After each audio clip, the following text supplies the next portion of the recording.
Hello folks, in this tutorial I'm going to show you how to do a flash transition in After Effects. Before we go through the tutorial, I'm just going to play you a short clip with a flash transition on it so you get an idea of what it is we're aiming for. Let me just render it through for you. There we go.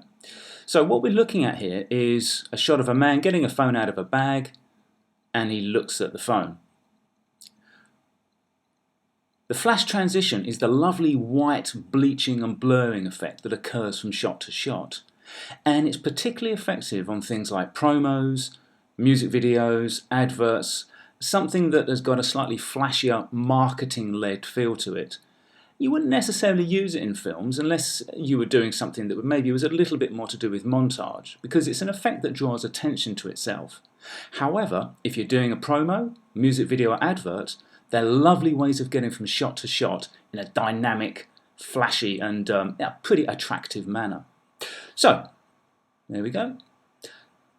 Let's create one. I'm just going to remove the effects and then take you through how to build it. Now, plugins are available for flash transitions, but I think in all honesty, it's nice if we can actually make our own in After Effects. We're going to begin by going to Layer,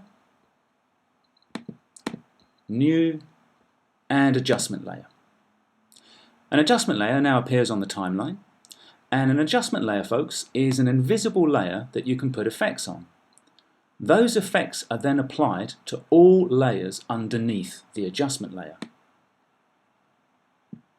We're going to apply Effect, Blur and Sharpen, and Fast Blur. We're also going to go to Effect, Color Correction, and Levels. Those effects are now applied to the adjustment layer in the timeline. And I'm going to put my time marker to around about somewhere between 2.5 and 3 seconds.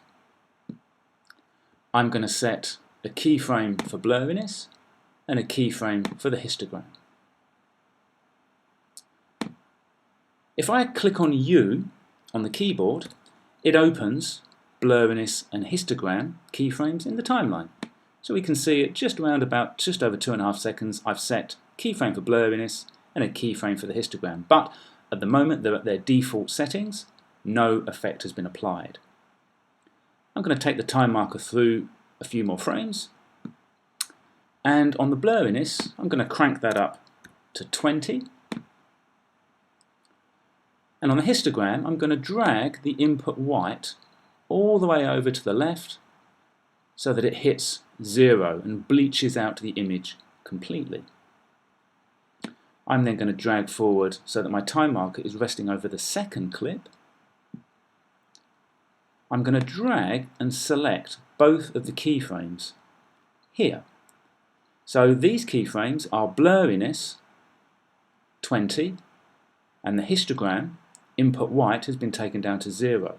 So I'm going to copy those, Command C, and then where my time marker has been left, just over 3 seconds, I'm going to do Command V to paste those keyframes again. That means that from this point to this point, blurriness is 20 and the input white is down to 0. So basically the nice bleach blurry effect stays and is maintained over the edit point between the two clips. I'm then going to take the time marker to about 3 seconds, maybe just about there will do, just under, and I'm going to do a right click on blurriness and put it back to reset, and a right click on the histogram and put that back to reset as well. This puts both those effects back to their default position. What we should now have, folks, is a nice flash transition over the two shots. There we go.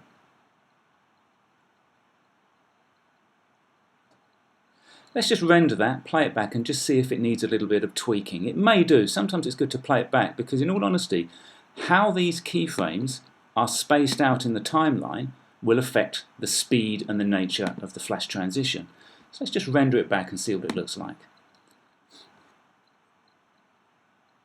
It doesn't look too bad, but let's look at it in real time to get a sense of how it flows. Not too bad. It's probably running a little bit slowly, so I think what I'm going to do is just grab those two keyframes for blurriness and histogram and just nudge them a little bit more tightly. Put those together a little bit more tightly as well. And I think just drag them all in a bit, just so they're a little bit tighter together, and that should make the flash transition a little bit more speedy over the edit. Let's give it another go and render it and see what that looks like.